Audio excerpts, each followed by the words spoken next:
Hey, Stephen, Hey Brad, can you hear me okay? I can. That means things working. That's cool. I need to.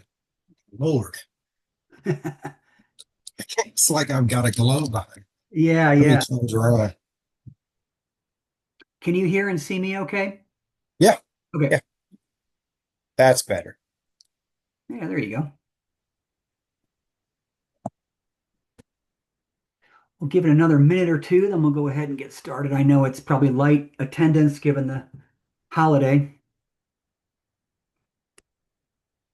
Well, the people that are on are the most important today. That's right. I mean, I had to go. I came over to, I'm helping that guy out that's up in Greece. I will be at his house 48 times by the time he returns. Oh my gosh. Oh my Isn't that word. funny? Yeah. But he goes, "Hey, tomorrow borrow my pool." He goes, I have one that's in the ground. I said, Yeah. oh, okay. Yeah, I'll do that. How funny. Have you guys opened that up yet this summer? I'm sure you have. Yes. Yeah. Yes. Ours is rolling, no problem. And hadn't any issues at all. Finally, they're a little tougher to vacuum. They Oh yeah. just, with like Mike's tree next door, they'll get a lot of soot in there, and you can't Right. really put a true vacuum system in those kinds of pools. So you have to do the old-fashioned kind where you stick a vacuum on a pole and get the Oh, water to come out. yep. Well, that means it empties your pool while it's going. So you got to kind of vacuum pretty quick and then Oh, I gotcha. fill it up a little bit. It's Yeah. like an ongoing battle, but Yeah. it's okay. But that part's easy. Once you get the spring, what I call the spring dust out of it, you're fine. Yeah. This will be so hey, for 300 bucks for a 20-foot pool that I can throw away and not Right have a on. bunch of drama, that's fine with me. That's awesome. That's awesome. Well, why don't we go ahead and get started? I know that Sure. others will be joining, but more importantly, when I send out these videos, I get a fair amount of people looking at them because they just can't make the meeting. So, Stephen, I'll turn it over to you, and you can give a kind of state of the union on the lending Yes. side. Yeah, I'm anxious to do that. Wrote down a few things today. A couple reports came out today that um, well, every day something's affecting rates, but I wanted to explain that the ADP report, the estimated report came out in June, showing a negative 33,000 jobs for the month of June. So with the markets predicting the ADP report would show a 95,000 monthly increase. So that's a pretty big variable today. Um, so now all eyes are going to really be on what's called the non-farm payroll report, which comes out tomorrow, um, and it's predicting to show about 110,000 new jobs for June. So that report, if it's a decline in the total number of jobs, it could indicate a slowing economy. This would increase the pressure for the Fed to speed up the interest rates. And I really hope, because I don't want to get into politics, but my personal belief is they are the dam right now. I mean, they're the ones that are really stopping us from being able to take this market to another level, both on the real estate side, selling, listing, and doing loans that are more affordable for the clientele. But we got to deal with what we got to deal with, right? So we have been for a long time. Um, but normally a slowing economy will push up the MBS prices, and this pushes interest rates lower. So as inflation, it's funny, as inflation lowers, so are rates. Rates should be as well. And it hasn't done that, not at the same speed. And it's been very frustrating for those that have watched the news. And I would be frustrated too if I was in power. It's very, very frustrating. And we're having to pay, for those that don't understand, with the rates the way they are, the country's having to pay so much in interest for our debt. It's unbelievable. And that would be a huge tax relief that would be great for our buyers. So I think you're going to see a flux, a need for treasury bonds. And remember, treasury bonds are what drive our rates. And and I think that as that supply is needed, I think that's going to really help the value of that. So we'll keep our fingers crossed and keep an eye on it. The other thing I wanted to touch on, because rates today are about 6.73, a 15 years still under six, and a 20 years in the low sixes. I quoted a 6.25 today, and your FHA rates are still hovering nationally about 6.25, but for most of your clients, I can get them probably 5.99. So we're looking pretty good on FHA. One of the things that I just wanted to touch on, Brad, that I'm seeing a lot of is I'm getting a lot of phone calls from first-time home buyers that I'm not saying White Rock Realty. I'm saying that I've closed where they're uneducated. I'm going to do a better job at this. So I'm challenging everybody on here to maybe take a step back on how you do your business, because I think it's something that we can all improve on to be another touch point with our buyers after it closes. And while we're there with them, of course, we can ask for more business, right? But it has to do with escrows. And it has to do with when the appraisal values come out in the early spring. What is this? Okay, so my value's going up. Should I fight it? Okay, that's when they kind of get you guys involved. But then secondly, after all that's over, guys, I'm seeing a ton of people not fill out their homestead exemptions. They're just not doing it. And they're not doing it in time. And the counties are so far behind in some counties that if you fill out I'm telling, what I try to educate people is close, get your mail address done, get your driver's license done, and immediately file your homestead.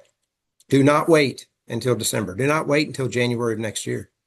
And if they get that done in the year that they're in, right, then in the fall, when the bills come out, that's what affects escrows. And if they don't do it, when October hits, especially in Texas, if they don't do it, their escrow bills are going to be wrong. I have one guy that was supposed to be at about $8,900. It was $12,500. And he can't, he's just stressed to the max. And even if he goes back and does his application and shows proof of when he moved in and they prorate it, yes, they're going to give him a refund, but then he's going to have to take that money, apply it to his escrow balance, and then he's going to have a new escrow analysis done. And so it's just, it's weird. I'm challenging myself because I want to make sure these folks understand it better.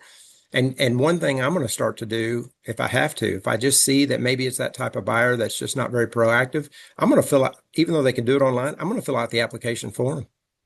I'm going to give it to them at closing when I go. I'm going to say, guys, and that's something you can do. You've got all the data.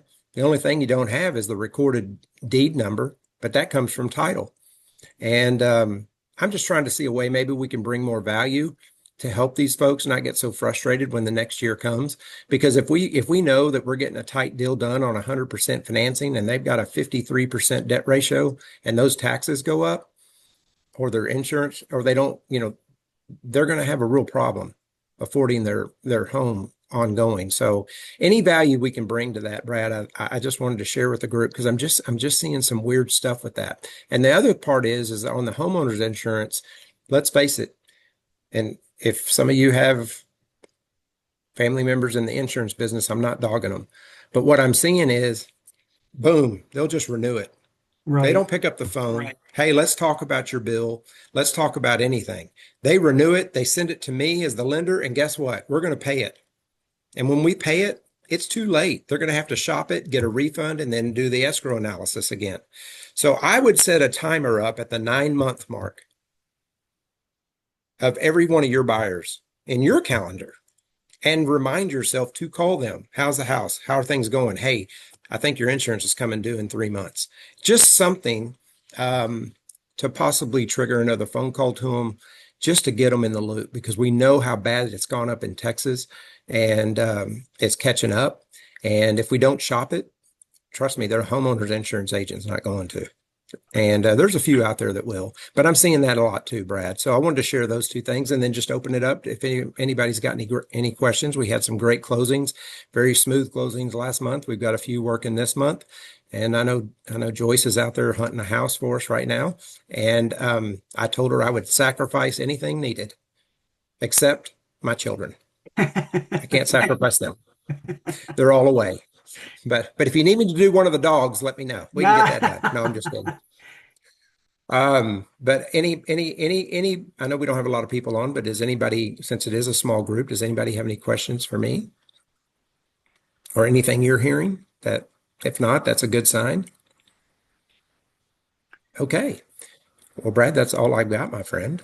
That's Unless you awesome. wanted I to ask mean, me anything. and those 2 points with me really resonate because I got an email about 2 weeks ago that said from my insurance company that said, "Oh, your auto draft is coming up at the end of July, and oh, here's here's how much it's going to be," and it went up $1,000, and so It's yeah. there's that. And then on the homestead exemption stuff, I mean, guys, in November, it's going to be voted in, hopefully, that the homestead exemption is going up to from 100,000 to 140.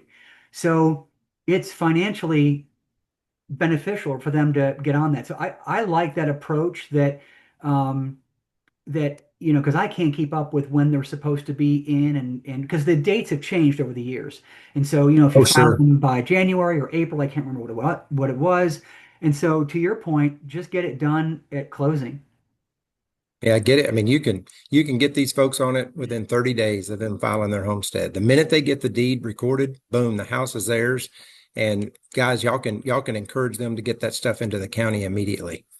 It really does pay off. I hate to see the people that are busy, the buyers, and I've got one guy that's gone 3 years, Oh, three wow. years and still hasn't done it. Yeah, it's crazy. But Jeez. anyway, All right. happy 4th of July, everybody. Well, thank you, Stephen. Appreciate your support and your leadership. No worries. Call me Yeah. if you need me. All right. So, moving on to our content. So, congratulations to Summer Edwards. She was our top producer for June. In talking with Summer about this recognition, she mentioned that my July is going to be even better. And I'm mentioning that because Summer has always been very generous in if any of you all want to call her or set up a meeting of some sort to find out how she has been so successful, she's more than happy to do that. Spoiler alert, you probably won't hear anything other than, what we always talk about. But she, gets out there and hustles every day and talks to people that are outside of her comfort zone, and that's how she gets it done. So that should be no surprise to you. But I just want you to know that, we're a brokerage where there are no walls here, and I didn't design it that way, but for whatever reason, people like Summer and Jason Pratt and some other folks, they're more than glad to have you steal their homework. So reach out. They will talk to you. All right, so some miscellaneous stuff. We got a lender update. Um, so every renewal period, I think past your first renewal, so I'm not sure if this is included in your first renewal, but any renewal requirement for education after your first renewal does require a 3 hour contracts class requirement. So whether you get an hour here or an hour there or all of it done in 3 hours, it's up to you. But I have submitted paperwork uh, to be able to teach this course or these courses. So now for this one, because it's a little bit longer, I am charging for it because I'm going to open it up to people outside the brokerage. But if you go to, the CE shop or anywhere like that, it's $50 or more. And so I'm charging $10 and you will be able to satisfy your 3 hour contract requirement from this point forward. I noticed today they cashed my check, so that's a good sign. And they're not real restrictive, especially since I've taught a couple of courses through Trek. So look for that coming in the next couple of weeks. All right. So along with Stephen's lending uh, snapshot, this is kind of a moment where I just want to kind of get something off my chest. And I do this because I think that it will provide you some good talking points with your buyers and your sellers, and um, maybe switch your mindset a little bit. So if you were asked, get ready to put this in your chat. If you were asked, what do you think as realtors is the biggest impediment to people buying a home today? What would you say their response would be?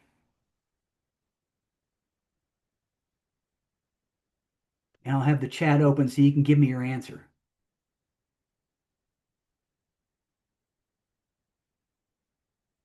Why aren't people buying homes?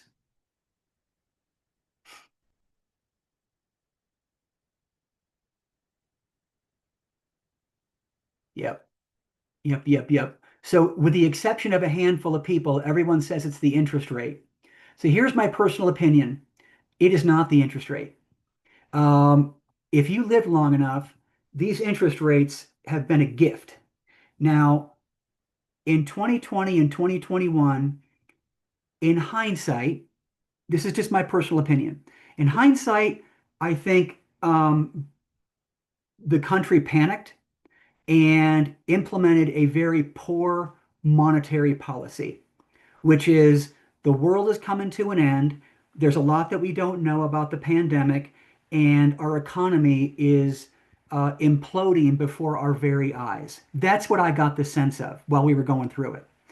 Um, I also, okay, well, so then what was the solution? Just start giving away money, right? Just start giving away money in the form of low interest rates, uh, PPP, free money here and there. And, as we were going through it, it probably seemed wise.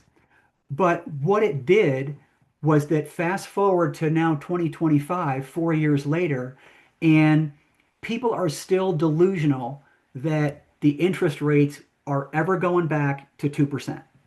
Okay, because they are not. They are not.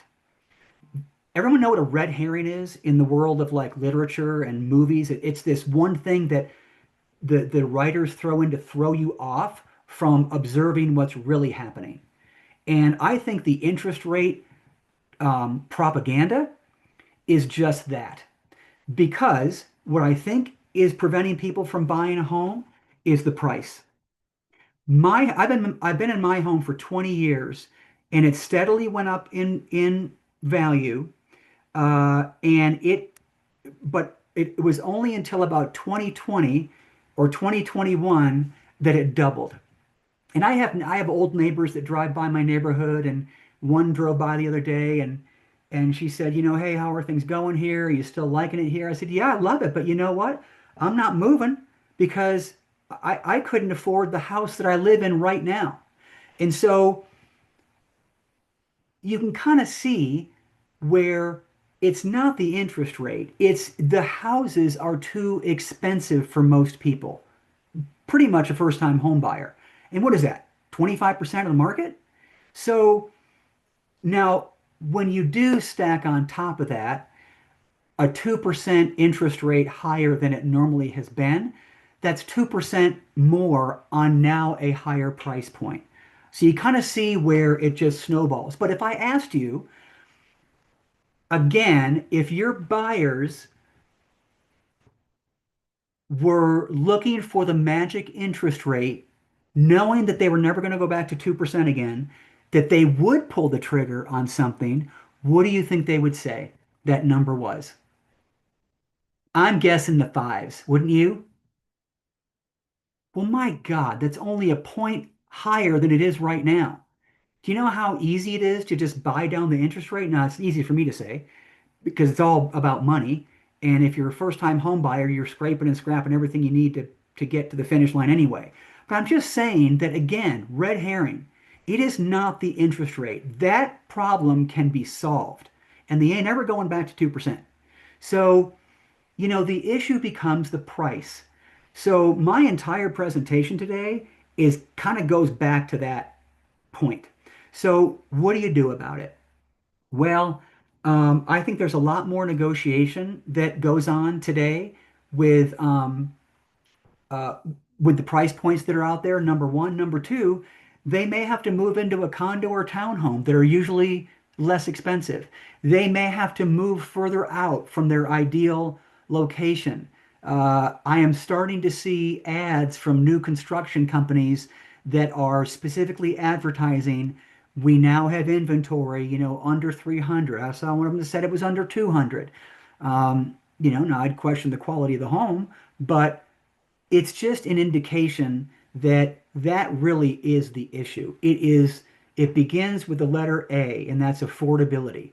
All right. And so I mean, I don't know what the answer is. I don't want to see a decrease in my home value, but I mean, something's got to give, right? So I'm just mentioning this today because I don't at all think it's about the interest rate. I think it's about price points doubling, if not even going higher, 150%, that has just priced people out of the market.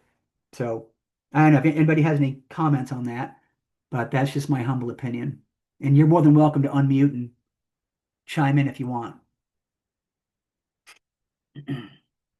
Yeah, summer's on. Yep. Average 30-year mortgage rate has hovered around 6.5, slightly lower than 2024's. Yep, exactly. Yep. Okay. Well, I'll get down off my soapbox. So let's take a look at the numbers in June. So price valuations, they've gone up just under 5% year over year, so June over June. How long they're sitting is almost 60 days. So that's just amazing to me. So between the time a home is listed until the time it goes active option, 50 days, right? And that's almost up 25% June versus June last year. Now, just to give you a context, um, May and June are usually this industry's busiest months, busier than July. And you would think that that was not the case because, some people's schools are still in June and whatever. But July is vacation month, right? So July typically is softer than May and June because families are on vacation. All right. So to me, this is horrifying, right? They're sitting 50 days, up 22%. So based on list price, how much of that are sellers getting? Well, right now it's 95%, June this year versus June last year. So anytime you see a backwards trend, which is what we saw here, that's not good for a seller, right? It was 96, 98% for a long time. So that just tells me that there's more negotiation going on there and sellers are, forced to be more flexible. Month supply. So in this industry, 6 months is considered a balanced market. I think we're there, folks. I think we're there, right? And that is up 32%. So what this means is that based on the pace that homes are selling at, if no other inventory came into play, it would take 5.8 months to sell the current inventory. All right, and then closings overall down about 3%. For our office, we had about six less this June versus last June. All right, and these are just sales, they're not leases. All right, so Stephen already mentioned kind of what the interest rates are, so I'm not going to review that, but everyone kind of heard what he said. So um, the first article that I found that I wanted to bring your attention to uh, was multi-generational home purchases, which are at an all-time high. All right. And so you can kind of see the graph here by year. So multi-generational means that more than one family is living in a home. And so it says in 2024, 36% of home buyers cited that cost savings as the primary reason for purchasing a multi-generational home, a significant increase from just 15% in 2015. So 10 years ago, it was half that number. So I'm not going to read the entire article. I'll just go to the bottom line. It says if your budget feels tight, buying a multi-generational home could be a smart solution.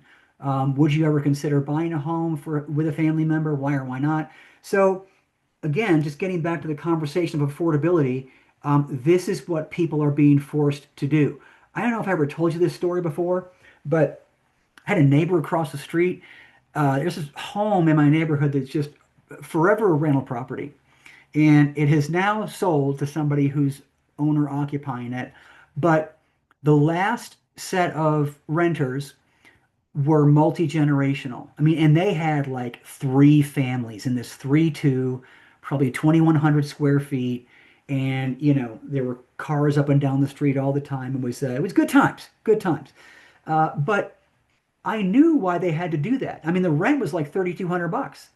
And there's no way that someone could afford the rent or in this example, the mortgage, if they didn't pool their money and kind of do like a roommate situation, right? And so again, goes back to affordability. Now, the other article I found was on um, what every homeowner needs to know in today's shifting market. So, number one, inventory is up, buying power is coming back, which means that a buyer certainly has more muscle in this market and can negotiate much, much more than they ever have been. Right. So, the amount of inventory is the highest it's been in 6 years. Um, the right price matters more than ever. So here's what I've gotten this question recently um, from agents who have listings that are just kind of sitting there.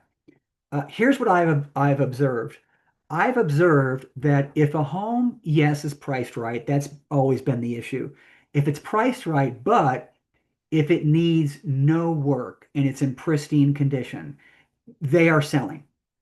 Right? They are selling. So this notion that they're sitting 50 days or more, that's the average. But if you're acquiring listings, you got to beat it into the seller's head that, yes, it's got to be priced right, but it better be like model home ready because there's too many choices. Right there's too much inventory to choose from. They will take a pass on something that requires them to do 1 ounce of work. Okay, so please, please, please keep that in mind. Um, and flexibility wins negotiations on both sides. I mean, I'm not saying that the buyer now has free reign to just steamroll a seller. It goes both ways. So as you're in these negotiations, be mindful that, so if you represent a seller, just know that the buyer's agent is going to ask for everything. I had a deal the other day where the home was been listed for 2 days and this buyer's agent offered full price, but $7,500 in concessions. And I said, I, I, I take a second look at that. I mean, the home's only been on the market for 2 days and they're just trying to see what they can get away with. And sure enough, they countered with still full price, but we're not giving you the 7,500, and they signed the contract. So just because they ask for it doesn't mean they're going to get it. But be reasonable, and I'm saying be reasonable because there is too much inventory where a buyer is going to use that as a pain point to just say, forget it. This is just going to be too hard. I'm going to move on to the next one. If someone down the street thought that, would do just as well. So just be careful. So the bottom line, sellers who are going to succeed in the weeks and months ahead are the ones who understand this market shift and lean into it with the right expectations and the right strategy. Connect with a local agent and talk about what's working in your area right now and how to make those wins work for you too whenever you're ready to make a move. All right. So I'll be transparent with you. Both these articles came from Back Agent. Right. So that's this little guy who I know most of us use to upload our contracts because I tell you to. But all these articles are right here. And when you click on one, you can just repurpose them out, post them on Facebook, Twitter, Pinterest, LinkedIn, whatever. So please don't forget that those are there. All right. Um, okay. So I haven't mentioned this yet because it's not completely ironed out, but there is a yet another new format of the buyer's representation agreement for Texas coming out in the fall. And you'll remember today we have a long form, which is just pretty much the same as it's ever been. Then we had a short form to allow a buyer to go see a home because that was the stipulation from the NAR settlement. But maybe they're just going to use you for that just one showing. You don't know where the relationship is going or not. But mind you, that short form still created agency. Okay. The new form is kind of a short form where the whole point is really just to comply with the NAR settlement and allow you to go show a home to somebody, but it gives that buyer the freedom to then use whoever they want. And so, why would that be beneficial? Because we're removing an obstacle, whether it be real or just psychological or self-induced, for the buyer to sync up with you and not go, you know, do whatever, choose somebody else, go down their own, whatever. So this form is coming, and Blair from uh, Allegiance Title has a short video on this that kind of ties that together with another point she wanted to make. So let's just kind of see what she has to say. In our previous tip of the week, we explored the upcoming Texas Realtor showing agreement, which promises to offer a new approach for showing homes to prospective buyers without necessitating a formal representation agreement. Although the form has yet to be published, I understand that its primary purpose is to facilitate the process for individuals who wish to view properties without committing to a representation agreement. This is particularly beneficial because many brokers are hesitant to allow their agents to use that short form buyer representation agreement that came out last summer. And buyers are reluctant to sign the long form representation agreement with a realtor that they have just met or when they just simply want to see a home. Keep an eye out for this forthcoming showing agreement from Texas Realtors. Responding to our last tip, we received a question regarding a situation where a realtor receives an inquiry from a sign on one of their listings.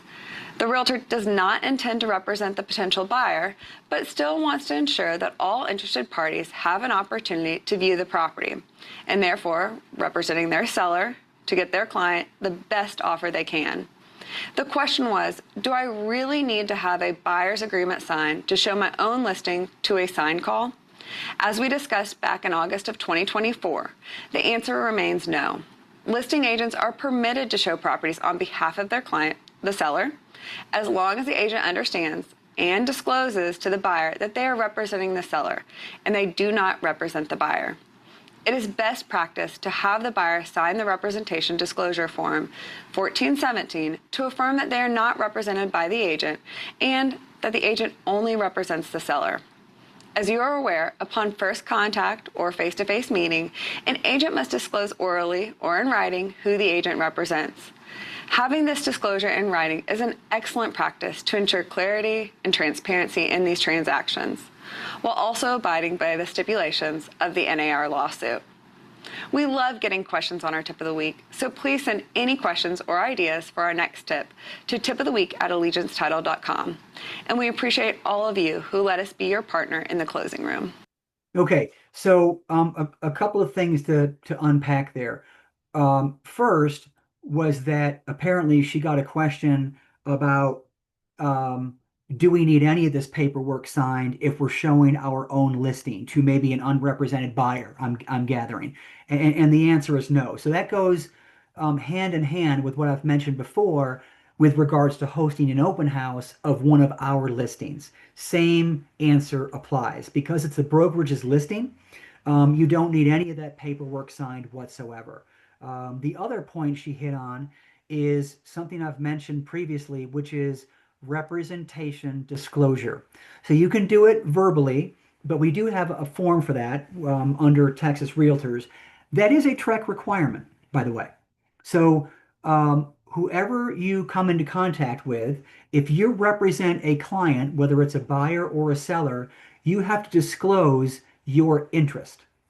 Okay, so just keep that in mind. So you can do that verbally or in writing. Okay. Um, so I sent out an invitation last week, I think, where you could choose a couple of self-promotion videos that I created for you. Several have taken me up on it. It's not too late. I'll do that as long as you want. But I can just swap out, the current contact information for yours, and it really can serve to elevate your marketing. So those of you that have done that, whether it's through me or through Canva, which is where I built it. My sales tip of the week is to start posting those. So if you've gone through me to do it, I've given you a video file, and what you should be doing is saving that somewhere that you remember where it is, and then posting that 3 times a week to social media. So whether it's Facebook, LinkedIn, Instagram, TikTok, wherever, I think it's important to keep those out there. So that is my sales tip for this week. All right. So I thought I would just review this is my last bit of the presentation, but because there is so much inventory, i.e., choice, um, buyers are usually a little indecisive anyway. But now in this market where there's even more choice, they can kind of drag their feet, right? And so I thought that I would provide for you some dialogue that you might find useful to use if you run into these situations. So the first one is the clarify priorities script. Okay, and this goes something like this. I know this is a big decision, and it makes sense that you're being thoughtful. Let's take a step back for a moment. What are your top 3 must-haves again?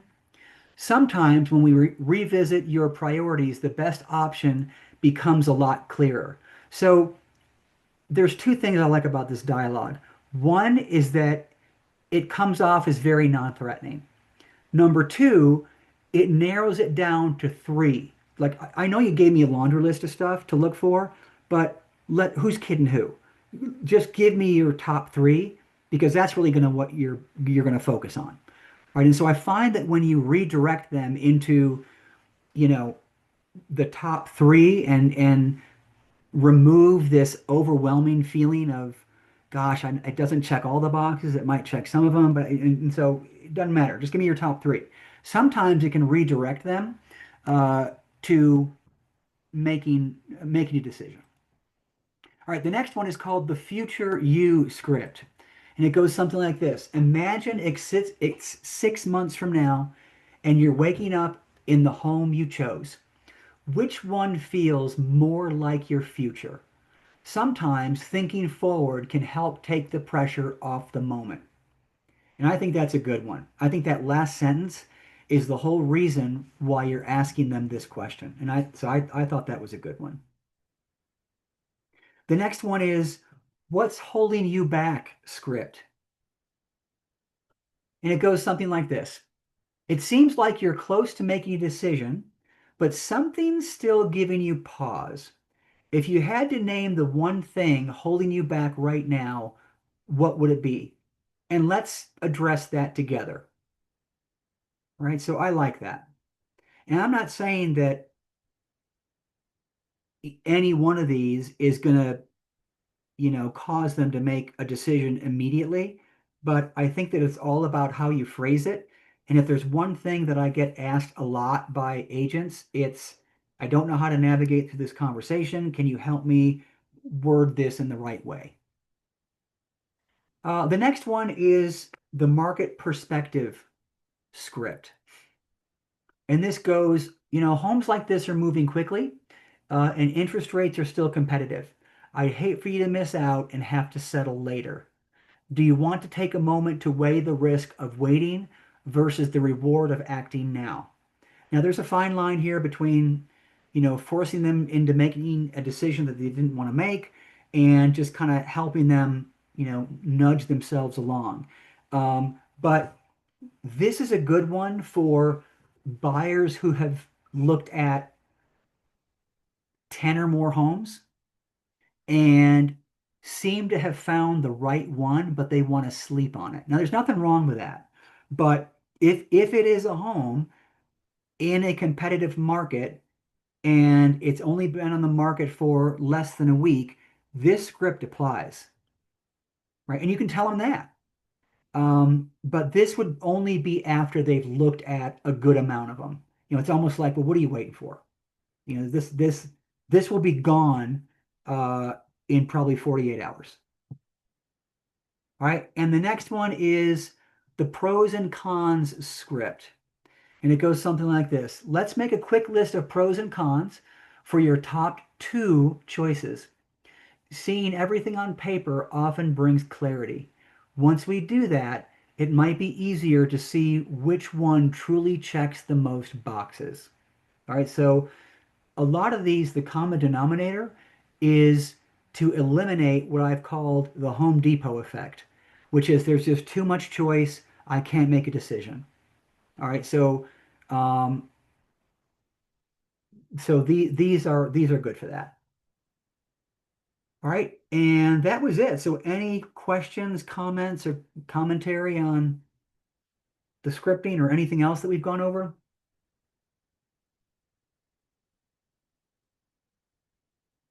All right, let me see what's in the chat.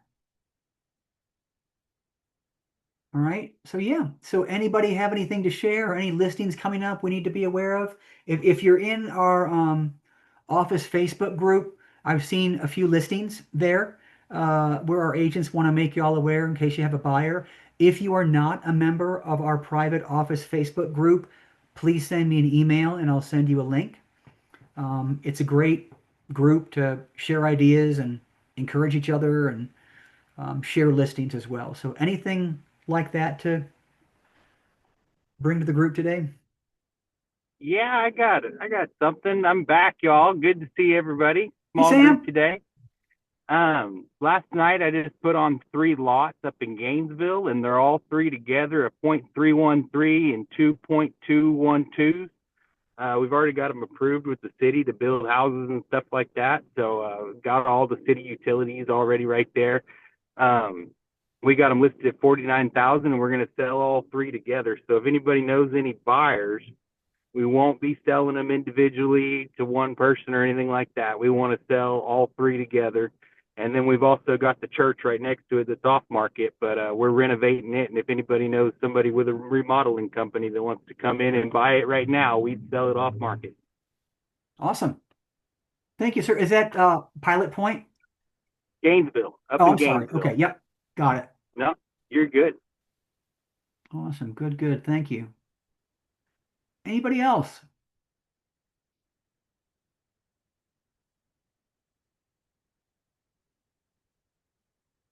All right. Well, thanks for hopping on the day before the holiday. I appreciate that. And you all have a good and safe Fourth. And we'll see you all back here next Thursday at 1. Thank you so much, guys.